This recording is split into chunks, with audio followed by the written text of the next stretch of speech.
All right, so what do you got there? I have no idea. I guess we're gonna find out here. Truth be told, he has absolutely no idea what is inside of that bag. Hold on. Oh, this is a cheat, right? I shouldn't look at that. Comes with instructions.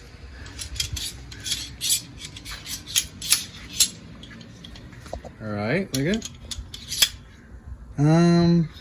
Gosh, I mean, whatever it is, it's pretty cool. It's pretty well built, but I have no idea what this is. I don't have any idea.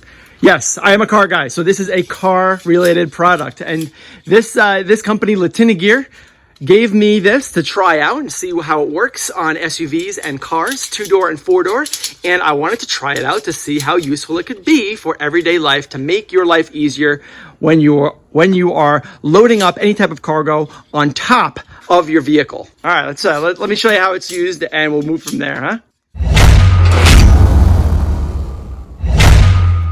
What this is, it's a product made by Latina Gear, and basically it is a car door step assistant. And what it does is it utilizes your factory rear door hinge and uses that as a leverage point for you to get as a step to access things on top of your roof. If you have like a cargo box or something else you need to access on top of your roof, instead of stepping on a seat or on your cushion or on the door sill, if you freshly painted it or something along those lines, or it's nice and waxed, you can use this to safely step on top of your vehicle. So this is an anodized aluminum assembly, and it comes in 3 different colors. It comes in a lime green, this orange, and also a silver. And basically how this works is, without it, this is what you're doing. So basically what you have here are 2 different settings. And the way that you can orient this one way or the other, depending on the angle of approach of your door, it allows you to have the adjustability that's most comfortable for you. You want to explain kind of like that, like where it goes or where we are? So this is the one setting. And if you wanted to put it in the other setting, depending on the approach angle of your door, you can have it here. Now this thing effectively can hold up to 440 pounds, which is a pretty big guy if you ask me. So fucking corny. So corny. Or gal, you should say guy. Or gal. Or gal. Right? It's easy. Latina Gear, the only stuff you'll ever need. So for about 40 bucks, you can get this thing delivered to your house within 2 days on Amazon. Link is down in the description if you ever wanted to check it out. It's really low risk. It makes it really easy to load and unload things safely from your car if you have a cargo rack mounted on your roof. It's very easily accessible. Comes in a multitude of different colors for your application. And I just think it's a really innovative idea. Guys, check it out when you get a chance. All right, so truth be told, I actually have never driven a Tesla. Being as much of a car guy as I am, I have never driven an electric car. For my day-to-day job, I build electric and fuel cell powered buses, but I've never driven in an electric car.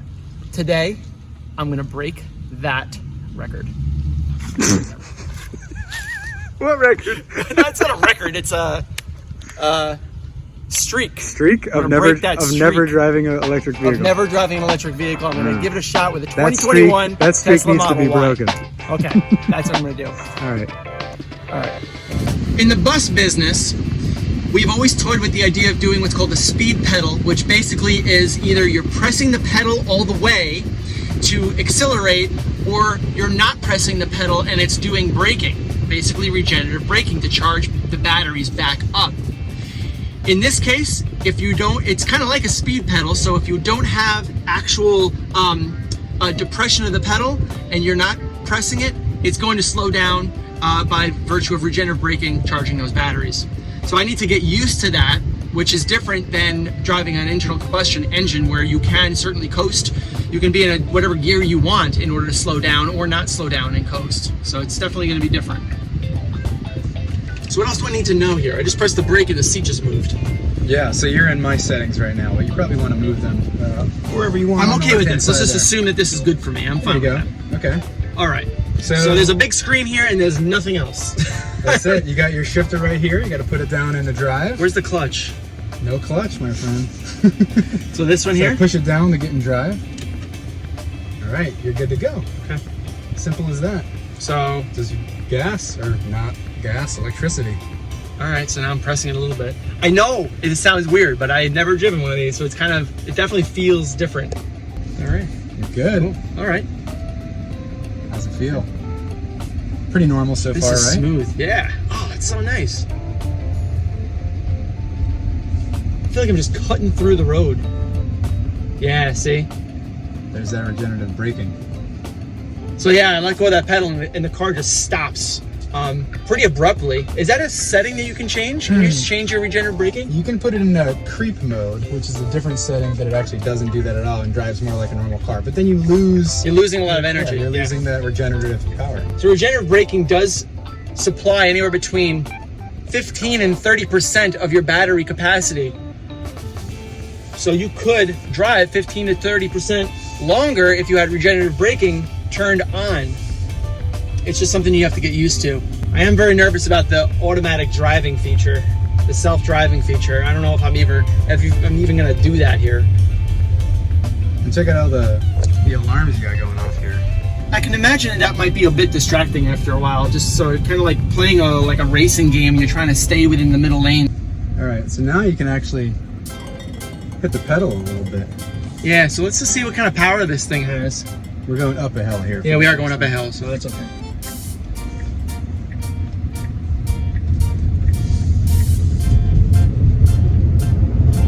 Wow. Oh, wow. My gosh. Wow. So the AC motor literally has like maximum torque at like 0 RPM. So, you know, there's no getting up to an RPM range in order to get that maximum power. It's just there when you need it. It is so cool. It just feels so different. Feels like the future. No shifting either. No shifting. It's like a constant velocity transmission, but way better. So the goal is to like almost never press the brake if you can help it, and use the regenerative braking to completely brake the car. I think that you could probably drive from here to the store and back and not ever press the brake. Is that right? Yeah. I can see that being the case. I can see yourself getting speeding tickets pretty quick. I mean, with a fast car like this, you can easily lose track of how fast you're going, and because it's so smooth, it's just so easy to get carried away and find yourself in the 50 to 60 mile an hour range, just like that. You want to do the self-driving? Yeah, let's try it. Let's try it. Get through this light. Okay. All right, so in order to enable the self-driving, all you have to do is just push that down twice. Just go doop doop. All right, you're self-driving. It's steering itself. And Please now, keep your hands on the wheel. yeah, it'll remind you. You don't need to keep your hands on the wheel. But All right, so it's not like it's feeling for my hands. right, but see how you're going 48 miles an hour max? I feel that. Yeah, I see it. You can punch that up to the speed limit, 5 miles above. All right, so now it's a red light. It will stop. It's a red We'll cover light. the brake. See? I don't know.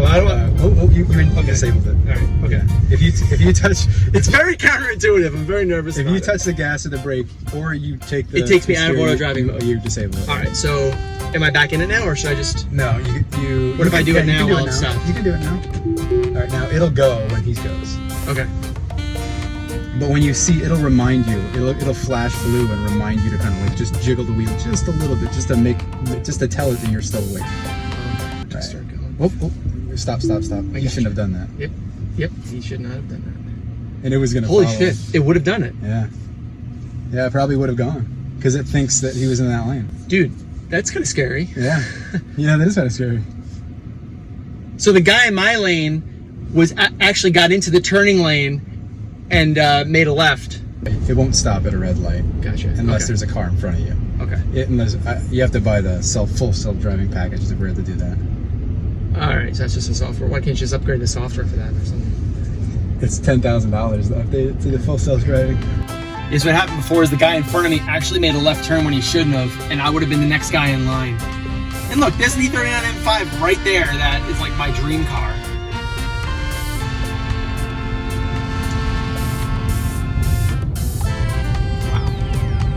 All right, see how it's blinking blue? Yeah. All right, yeah, now take the wheel. Just jiggle it a little bit. Okay, now you're out of it. Okay. So you're out of the auto steering. Gotcha. All right, slowing down, right? Yep. It did it. It did it. What? This is really scary for the first time. Letting the car brake for you completely was very, very uneasy. It'll go too. It'll go on its own. So yeah, this is a really, really, really cool car, and I can definitely see myself getting behind, you know, perhaps some sort of a build like to retrofit any type of maybe you know, electric vehicle to perhaps maybe even a BMW, and make it a BMW, a battery powered vehicle, and make a whole playlist on that in 2023. We'll see. Battery prices are really, really expensive right now for aftermarket, so I don't know if anything will change over the course of the next couple of years. But as more and more OEMs start making battery powered cars, the price of batteries will end up going down, and it'll end up becoming a lot more easy for the people like you and me to build these things and put out retrofit kits in order to put these into your regular cars. Can I lean on it, or just like a little? Yeah, you're allowed. Just like this little? Yeah, wipe it off with your butt. Okay, let's get it on.